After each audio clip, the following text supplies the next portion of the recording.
இத முதல்ல மாநாடுன்னு சொல்ல முடியாது. ஒரு பொது அல்லது ஒரு ஒரு ஒரு பொது நிகழ்வாக ஒரு ஷூட்டிங், ஒரு ஈவென்ட் மேனேஜ்மெண்ட். விஜய் இன்றைக்கு எடப்பாடி பழனிசாமிக்கு கொடுத்த பட்டம் அடிமை, அதிமுகவுக்கு கொடுத்த பட்டம் உலக மகா ஊழல் கட்சி. இனிமேல் நான் வேற கேரக்டர் ரோல் பண்றேன், என்ன அப்படி நீங்க மாத்தி பாருங்க என்பது சினிமாவுக்கு பொருத்தமானதாக இருக்கலாம், ஆனால் அது அரசியலுக்கு பொருத்தமானதாக இல்லை. அமித்ஷா அவர்களும் பார்த்தீங்கன்னா விஜய் எப்படி தப்பு கணக்கு போடுறாரோ அதே மாதிரி ஒரு தவறான கண்ணோட்டத்துல அவர் அதிமுக சென்ற நாடாளுமன்ற தேர்தலில் 21% வாங்குச்சு, பாஜக 18% வாங்குச்சு, ரெண்டை கூட்டினீங்கன்னா 39% வாக்கு வங்கி என்று போடுகிறார். அதே நாடாளுமன்ற தேர்தல்ல திமுக கூட்டணி வாங்கிய வாக்குகள் 47%. அப்ப எப்படி 39% 47% வெற்றி கொண்டு விட முடியும்? எந்த ஒரு சூழ்நிலையிலும் நேரடியாகவோ மறைமுகமாகவோ பாரதிய ஜனதா கட்சி ஆள்வதை தமிழ்நாட்டு மக்கள் விரும்ப மாட்டார்கள். அதிமுக தொண்டர்கள் ஏற்றுக்கொள்ள மாட்டார்கள். பாஜகவை எதிர்க்கிறவர்கள் பெரும்பாலானவர்கள் இருக்கிறார்கள். ஒரு எடப்பாடி பழனிசாமியை நீங்கள் அடிமையாக்கி விட்டால் ஒட்டுமொத்த அதிமுகவை அடிமையாக்கி விட முடியாது. பாரதிய ஜனதா கட்சி போட்டியிடுகிற அனைத்து இடங்களிலும் அவர்களை தோற்கடிப்போம். எம்ஜிஆருடைய ரசிகர்கள் அரசியல் படுத்தப்பட்ட காரணத்தினால அவர்கள் அடிப்படை அரசியல் கட்டமைப்புக்கு தயாராகி இருந்தார்கள். இதுதான் எம்ஜிஆருடைய வெற்றிக்கு காரணம். அது வெறும் சினிமா அல்ல, சினிமா கவர்ச்சி அல்ல, ஒரு நடிகர் என்பதால் அல்ல.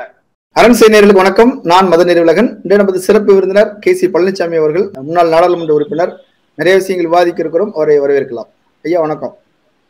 வணக்கம் தம்பி.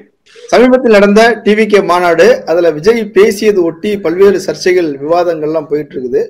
அதுல குறிப்பாக சொல்றாங்க, அவர் போன முறைக்கு மாறாக இந்த முறை எம்ஜிஆர் அவர்களையும் அண்ணா அவர்களையும் பேனர்ல வச்சிருக்கிறாரு. அதிமுகவை அவர் ஹைஜாக் பண்ணணும் அப்படின்னு முயற்சி பண்றாரு. அதிமுக ஆதரவாளர்களை தன்னுடைய ஆதரவாளர்களை மாத்தணும், அதிமுக ஓட்டர்ஸை TVK ஓட்டர்ஸா மாத்தணும், அப்போ அதிமுக பலவீனமாக இருப்பதை பயன்படுத்தி கொண்டு நாம ஸ்கோர் பண்ணிடணும் அப்படின்னு அவர் ஒரு ஸ்ட்ராட்டஜியை பில்ட் பண்றாரு அப்படின்ற மாதிரி சொல்றாங்க. அது சக்சஸ் ஆகும் என்பது போலவும் பலரும் கருத்து சொல்றாங்க. அதிமுக தரப்பிலிருந்து விமர்சனங்களும் வந்திருக்குது. எப்படி பார்க்கிறீங்க? விஜயனுடைய இந்த முயற்சி நிச்சயமாக விஜய் எம்ஜிஆருடைய வாரிசாக மக்கள் ஏற்றுக்கொள்ள மாட்டாங்க, அதிமுக தொண்டர்கள் ஏற்றுக்கொள்ள மாட்டாங்க. விஜயனுடைய இந்த முயற்சி என்பது எம்ஜிஆரை பற்றிய புரிதல் அவருக்கு இல்லை, அதிமுக கட்சியை பற்றிய புரிதல் அவருக்கு இல்லை என்பதைத்தான் காட்டுது. எம்ஜிஆர் தொண்டர்கள் எம்ஜிஆர் வழியில் மட்டுமே பயணிக்க நினைப்பாங்க. எம்ஜிஆர் என்பவர் வெறும் சினிமா நடிகர் அல்ல. 57 67 வரை திமுகவிற்காக அவர் உழைத்தவர். திமுகல 2 முறை சட்டமன்ற உறுப்பினராக இருந்தவர், MLC-யாக இருந்தவர், சிறு சேமிப்பு குழு துணைத் தலைவராக இருந்தவர், கட்சியினுடைய பொருளாளராக இருந்தவர். எம்ஜிஆர் மன்றங்கள் திமுகவினுடைய அங்கீகரிக்கப்பட்ட துணை அமைப்புகளாக செயல்பட்டு வந்தது. அப்ப எம்ஜிஆர் தன்னை திமுகவுடன் திராவிட கொள்கைகளுடன் ஐக்கியப்படுத்தி கொண்டு திராவிட கொள்கைகளை பட்டி தொட்டி எங்கும் திமுகவினுடைய வெற்றிக்கு எம்ஜிஆர் உழைப்பு அதிகமாக பயன்பட்டது. அடுத்து தான் என்ன அரசியல் கொள்கைகளை பின்பற்றுகிறாரோ திரைப்படங்களிலும் அதை பின்பற்றினார். ஆனா விஜய் என்பவர் ஒரு ஆக்ஷன் ஹீரோ, அதுல எல்லாம் யாருக்கும் மாற்றுக்கிறது கிடையாது. 50 வயசுல திடீர்னு அரசியலுக்கு குதித்து இது ஒரு சினிமா பட ஷூட்டிங் அல்ல, நான் இதுவரைக்கும் வேற கேரக்டர் ரோல் பண்ணேன், இனிமேல் நான் வேற கேரக்டர் ரோல் பண்றேன், என்ன அப்படி நீங்க மாத்தி பாருங்க என்பது சினிமாவுக்கு பொருத்தமானதாக இருக்கலாம், ஆனால் அது அரசியலுக்கு பொருத்தமானதாக இல்லை. விஜய்க்கு இந்த ஊக்கம் கொடுத்ததும் எடப்பாடி பழனிசாமியினுடைய தவறு. சென்ற முறை விஜய் அந்த விக்கிரவாண்டி மாநாட்டில் அதிமுகவை விமர்சிக்கவில்லை என்ற உடனே தான் புறக்கணிக்கப்படுகிறோம் என்பது கூட உணராமல், அதாவது உன்னை பத்தி பேசுறதுக்கே நீ லாயக்கில்லை என்று இக்னோர் பண்ணிட்டாரு. அதை உணராமல் எடப்பாடி பழனிசாமி ஏதோ எடப்பாடி பழனிசாமியை அவர் மனதளவில் பெரிய அளவில் புகழ்வதை போல நினைத்து கொண்டு இவர் விஜய்க்கு பாராட்டு பத்திரம் கொடுத்தார். கூட்டணிக்கு கடுமையாக அவரோடு முயற்சி செய்தார். அதிமுக தொண்டர்களிடத்துல ஒரு போலியான விஜய் நம்மோடு வர இருக்கிறார், விஜயோடு நமக்கு கூட்டணி அமைய இருக்கிறது, பாஜகவோடு சேர்ந்த பிறகும் விஜய் நம்மோடு கூட்டணி வருவதற்கு சில சாத்தியக்கூறுகள் இருக்கிறது என்று இவராக அதிமுக தொண்டர்களிடத்துல ஒரு பிரச்சாரத்தை, அதாவது ஒரு செய்தியை உலவ விட்டார்கள். அது எல்லாம் சேர்ந்து இன்றைக்கு எதிராக திரும்பி இருக்கிறது. அரண்சை நண்பர்களுக்கு வணக்கம்.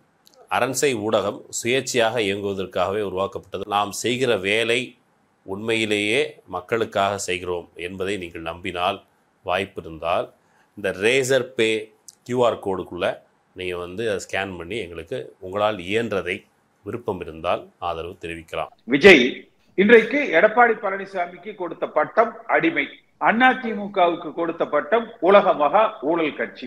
அந்த தொண்டர்கள் மனசோர்வோடு இருக்கிறார்கள், மனக்குமுறலோடு இருக்கிறார்கள். அதனால எல்லோரும் என்னை ஏற்றுக்கொள்ளுங்கள் என்று விஜய் சொல்கிறார். இது பார்க்கையில ஒரு தடவை கலைஞர் இப்படி ஒரு முயற்சி செய்தார். புரட்சி தலைவர் எம்ஜிஆர் அவர்கள் அமெரிக்க மருத்துவமனையில் இருந்த பொழுது, எம்ஜிஆர் என்னுடைய 40 ஆண்டு கால நண்பர், திமுகவில் நாங்கள் இருவரும் இணைந்து பணியாற்றி இருக்கிறோம், அதனால நீங்கள் எனக்கு வாக்களியுங்கள், எம்ஜிஆர் திரும்ப வந்தவுடன் இந்த ஆட்சியை நாங்கள் அவரிடத்தில் ஒப்படைத்து விடுகிறோம். நான் அந்த 84 சட்டமன்ற தேர்தலில் போட்டியிட்டேன். கலைஞர் செய்த பிரச்சாரமே இதுதான். நானும் எம்ஜிஆரும் நண்பர்கள், நீங்கள் எம்ஜிஆருக்கு வாக்களிப்பதாக எனக்கு வாக்களியுங்கள், அமெரிக்காவிலிருந்து உடல்நலம் பெற்று எம்ஜிஆர் வந்தவுடன் இந்த ஆட்சியை நான் அவரிடத்தில் ஒப்படைத்து விடுகிறேன். இன்னைக்கு என்ன விஜய் சொல்றாரு? இன்றைய அதிமுக, எம்ஜிஆர் இல்லாத அதிமுக பலகீனமாக இருக்கிறது. இதே இன்றைக்கு விஜய் என்னெல்லாம் சொல்றாரோ அதுதான் சொன்னாரு. ஆனால் தமிழ்நாட்டு மக்களும் அதிமுக தொண்டர்களும் கலைஞரிடத்திலேயே ஏமாறல, இந்த விஜய் இடத்துல ஏமாறுவார்கள். அவங்க தரப்புல இருந்து என்ன சொல்றாங்க அப்படின்னா, அதிமுக எப்பவுமே ஒரு கரிஸ்மாட்டிக் லீடரை ஃபாலோ பண்ணிட்டு வந்திருக்கிறாங்க. ஒரு பாப்புலரான ஹீரோவை தான் அவங்க பின்பற்றுவாங்க, ஒன்று எம்ஜிஆர் அல்லது ஜெயலலிதா. இப்போ அவங்களுக்கு ஒரு கரிஸ்மாட்டிக் லீடர் இல்லை, ஒரு பிரபலம் இல்லை. இன்னொன்று அவங்க ஒரு சினிமா பின்னணி கொண்டவர்களே தான் தலைவர்களாக ஏற்றுக்கொண்டவர்களாக இருக்கிறாங்க. அதனால அவங்க வருவதற்கு வாய்ப்பு இருக்குது. இன்னொன்று பிஜேபியோட அவங்க கூட்டணி சேர்ந்திருக்கிறதுனால பிஜேபி எதிர்ப்பு மனநிலை கொண்டவர்களையும் நம்ம இங்க கொண்டு வந்துட முடியும்.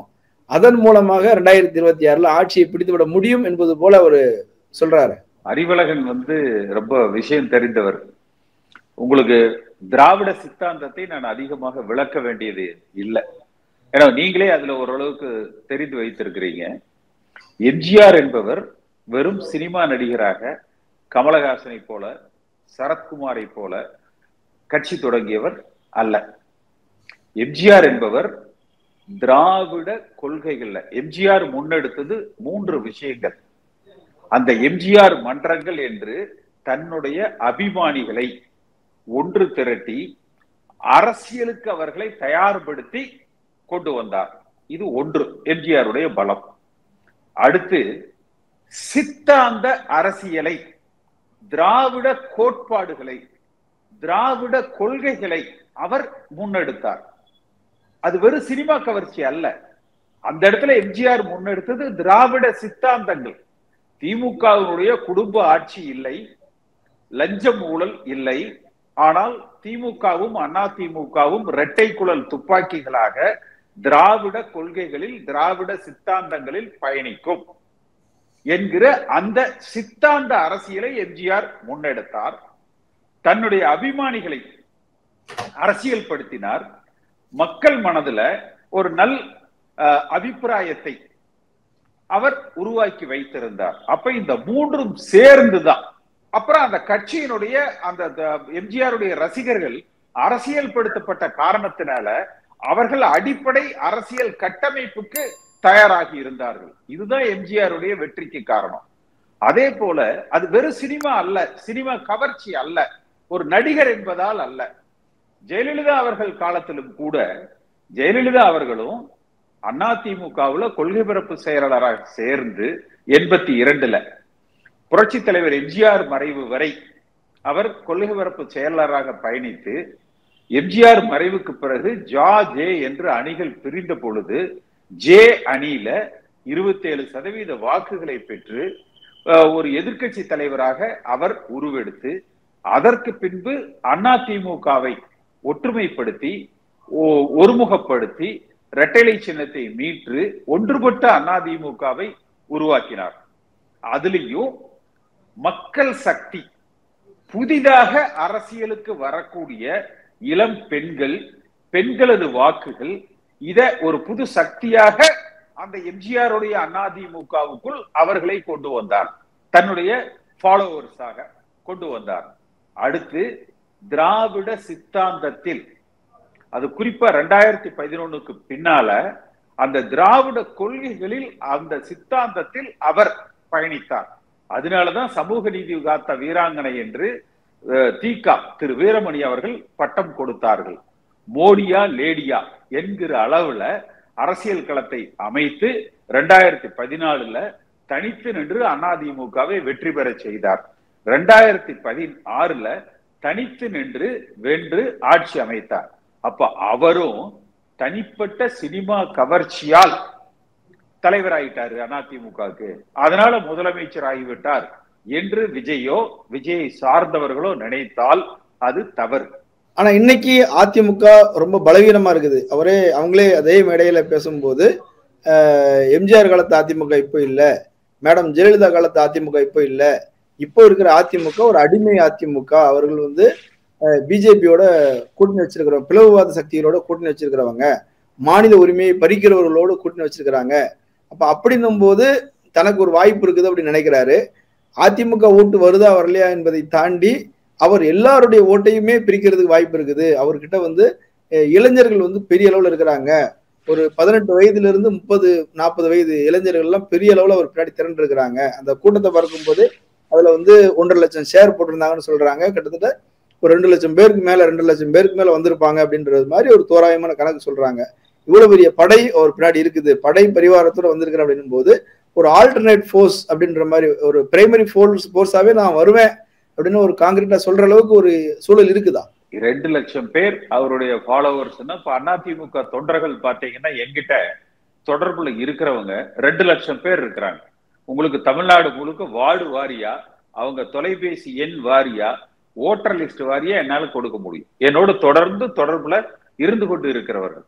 அதிமுகவுடைய உறுப்பினர் எண்ணிக்கை 2 லட்சம் இல்ல, 1.5 கோடி தொண்டர்கள் கொண்ட ஒரு இயக்கம். அடுத்து அதிமுக என்பது இன்றைக்கு எடப்பாடி பழனிசாமி என்கிற தனி மனிதனை மட்டும் மையப்படுத்தியது அல்ல. இப்ப பிஜேபியை நம்ம எதிர்த்து அரசியல் செய்ய வேண்டும். இத முதல்ல அதிமுகவிலிருந்து வெளிப்படையாக குரல் கொடுத்தது நான் தானே. அப்ப நான் அதிமுக தானே. அப்ப மாறுபட்ட சித்தாந்தங்கள் இருக்கு. எடப்பாடி பழனிசாமி வேண்டுமானால் தன் மீதும் தன்னுடைய சகாக்கள் முன்னாள் அமைச்சர்கள் மீதும் இருக்கிற ஊழல் வழக்குகளுக்காக அவர்கள் பாஜகவுக்கு அடிமையாகலாம். ஆனால் அதிமுக என்கிற கட்சியும் அதிமுக தொண்டர்களும் நிச்சயமாக பாஜகவுக்கு அடிமையாக மாட்டார்கள். ஏன்னா நானும் அப்ப அதிமுக தானே, அதிமுக இருந்து தானே நான் பாஜகவுக்கு எதிரான நிலைப்பாடு என்று குரல் கொடுத்த 2018ல. அன்றிலிருந்து இன்று வரை அதே கோட்பாடுல தானே நான் பயணிக்கிறேன். வேற கட்சிக்கு போயிட்டப்ப என்ன? அப்ப என்னோடு பயணிக்கிற அதிமுக தொண்டர்கள், எடப்பாடி பழனிசாமியோடு பயணிக்கிற அதிமுக தொண்டர்கள் பெரும்பாலானவர்கள் பாரதிய ஜனதா கட்சியினுடைய கூட்டணியை விரும்பல. இப்ப திரு அமித்ஷா அவர்களும் பார்த்தீங்கன்னா விஜய் எப்படி தப்பு கணக்கு போடுறாரோ அதே மாதிரி ஒரு தவறான கண்ணோட்டத்துல அவர் அதிமுக சென்ற நாடாளுமன்ற தேர்தலில் 21% வாங்குச்சு, பாஜக 18% வாங்குச்சு, 2 கூட்டினீங்கன்னா 39% வாக்கு வங்கி என்று போடுகிறார். அதே நாடாளுமன்ற தேர்தல்ல திமுக கூட்டணி வாங்கிய வாக்குகள் 47%. அதே நாடாளுமன்றத்துல அப்ப எப்படி 39% 47% வெற்றி கொண்டு விட முடியும்? அந்த சதவீத கணக்குல சொல்றேன். அடுத்து அந்த கூட்டணியோடு தற்பொழுது தேமுதிக ஊசலாட்டத்துல இருக்கிறாங்க. ராம்தாஸ் அவர்கள் இதுல தொடர்வாரா என்று தெரியல. பாட்டாளி மக்கள் கட்சி பிளவுபட்டு இருக்குது. அன்றைக்கு பாஜகவோடு பயணித்த ஓபிஎஸ் இன்றைக்கு வெளியில வந்திருக்காரு. தினகரன் அவர்களோடு வந்து இருப்பாரா என்பது இன்னும் உறுதிப்படுத்தப்படல. அப்ப இதுல இன்னும் மைனஸ் ஆகும். அடுத்து எப்பொழுதுமே தேசிய கட்சிகளுக்கு நாடாளுமன்ற தேர்தல் என்கிற பொழுது அந்த பிரதம அமைச்சராக யார் வர வேண்டும் என்பதை பார்த்து கொஞ்சம் வாக்கு அதிகமா போகும். மாநில கட்சிகளுக்கு நாடாளுமன்ற தேர்தலில் குறைச்சலான வாக்குகள் தான் கிடைக்கும். ஏன்னா அது தேசிய தாக்கங்களில் அளிக்கப்படுகிற ஒரு வாக்கு. அதிமுகவுக்கு பிரதம அமைச்சர் வேட்பாளர் கிடையாது, அகில இந்திய அளவுல கூட்டணி கிடையாது. இந்தியா கூட்டணிக்கும் என்டிஏ கூட்டணிக்கும் தேர்தல் என்கிற பொழுது மக்களது பார்வையில என்டிஏ கூட்டணி ஒரு 18% என்றால் இந்தியா கூட்டணி 47% வாக்குகளை வந்து அவங்க பெற்றிருந்தாங்க. அந்த அடிப்படையிலான கணக்கு என்பது அமித்ஷா அவர்களது கணக்கு என்பது தவறு. சட்டமன்ற தேர்தல் என்று வருகிற பொழுது தமிழகத்தை யார் ஆள வேண்டும் என்றுதான் மக்கள் தீர்மானிப்பாங்க. எந்த ஒரு சூழ்நிலையிலும் நேரடியாகவோ மறைமுகமாகவோ பாரதிய ஜனதா கட்சி ஆள்வதை தமிழ்நாட்டு மக்கள் விரும்ப மாட்டார்கள். அதிமுக தொண்டர்கள் ஏற்றுக்கொள்ள மாட்டார்கள். நேற்று திரு அமித்ஷா அவர்கள் பேசுகிற பொழுது கூட்டணி ஆட்சி என்று அவர் அறிவித்திருக்கிறார். இப்ப அப்படின்னா எடப்பாடி பழனிசாமி கூட்டணி வச்சிருவாரு, நீங்க என்ன பண்ணுவீங்க? அப்ப எல்லாரும் கட்டாயமா ஓட்டு போட்டுத்தானே ஆகணும்? அது அல்ல. நிச்சயமாக நானும் என்னோடு பயணிக்கிறவர்களும் எடப்பாடியோடு பயணிக்கிறவர்கள் பாஜகவை எதிர்க்கிறவர்கள் பெரும்பாலானவர்கள் இருக்கிறார்கள். ஒரு எடப்பாடி பழனிசாமியை நீங்கள் அடிமையாக்கி விட்டால் ஒட்டுமொத்த அதிமுகவை அடிமையாக்கிவிட முடியாது. பாரதிய ஜனதா கட்சி போட்டியிடுகிற அனைத்து இடங்களிலும் அவர்களை தோற்கடிப்போம். அப்ப எங்கிருந்து அமித்ஷா கூட்டணி ஆட்சி அமைப்பாரு? நீ ஜெயிச்சா தானே கூட்டணி ஆட்சி அமைப்பீங்க. ஒரு சீட்டு கூட ஜெயிக்க விடாம பாஜக நீங்க என்றைக்கு கூட்டணி ஆட்சி என்று எம்ஜிஆர் தொண்டர்களை அதிமுக தொண்டர்களை நீங்கள் சீண்டி இருக்கிறீர்கள். அதிமுக கட்சியை எடப்பாடியை அடிமைப்படுத்தி விட்டதால் நீங்கள் அதிமுகவை அடிமைப்படுத்தி விடலாம் என்று நீங்கள் தப்பு கணக்கு போடுகிறீர்கள். அதை அதிமுக தொண்டர்கள் ஏற்றுக்கொள்ள மாட்டார்கள். நீங்க என்ன கூட்டணி வைத்தாலும் அனைத்து தொகுதிகளிலும் பாரதிய ஜனதா கட்சி தோற்கடிக்கப்படும். ஓகே, இறுதியான கேள்வி. அந்த டிவிகே மாநாடு, விஜயுடைய உரை, அந்த நிகழ்ச்சி மொத்தமா அதை பற்றிய ஒரு சுருக்கமான உங்களுடைய பார்வை என்ன? இத முதல்ல மாநாடுன்னு சொல்ல முடியாது. ஒரு பொது அல்லது ஒரு ஒரு ஒரு பொது நிகழ்வாக ஒரு ஷூட்டிங், ஒரு ஈவென்ட் மேனேஜ்மெண்ட். இப்ப நாங்கெல்லாம் அதிமுக மாநாடு பார்த்திருக்கோம். 2 நாள் நடக்கும். கருத்தரங்கு நடக்கும், பட்டிமன்றம் நடக்கும், கவியரங்கம் நடக்கும். பல தலைப்புகள்ல பல பேர் பேசுவாங்க. 2வது நாள் இறுதியில கட்சியினுடைய தலைவர் உரையாற்றுவார். இது ஒரு ஷூட்டிங் கிரவுடு. நீங்க அதனாலதான் இந்த விஜய் ரேம்ப் வாக் வந்தோடனே பார்த்துட்டு அவன் திருப்பி கிளம்ப ஆரம்பிச்சுட்டான். ஏதோ ஒரு பிரம்மாண்டமா ஒரு ஈவென்ட் மேனேஜ்மெண்ட் நடக்குது மதுரையில. ஒரு சின்ன ஷூட்டிங் ரோட்ல நீங்க நடத்தி பாருங்க, எவ்வளவு கூட்டம் சேருதுன்னு சொல்லிட்டு. அதுக்கு அந்த கூட்டம் வந்து வரும். நீங்க வடிவேலுக்கு வராத கூட்டமா என்ன 2011ல? அது ஷூட்டிங் பார்க்க வந்த கிரவுட். அது அரசியல்படுத்தப்படாத ஒரு கிரவுட். அது அதனால அதை வைத்துக் கொண்டு விஜய் ஒரு பெரிய அரசியல் தலைவராக தன்னை நிலைநிறுத்த முற்படுவது தவறு. நிறைய கருத்துக்களை சொல்லியிருக்கீங்க. மக்கள் இதை பரிசீலிக்கட்டும். கலந்து கொண்டு கருத்துக்களை பகிர்ந்தமைக்கு நன்றி. நேரிலே மற்றொரு விருந்தினருடன் சந்திக்கலாம். நன்றி.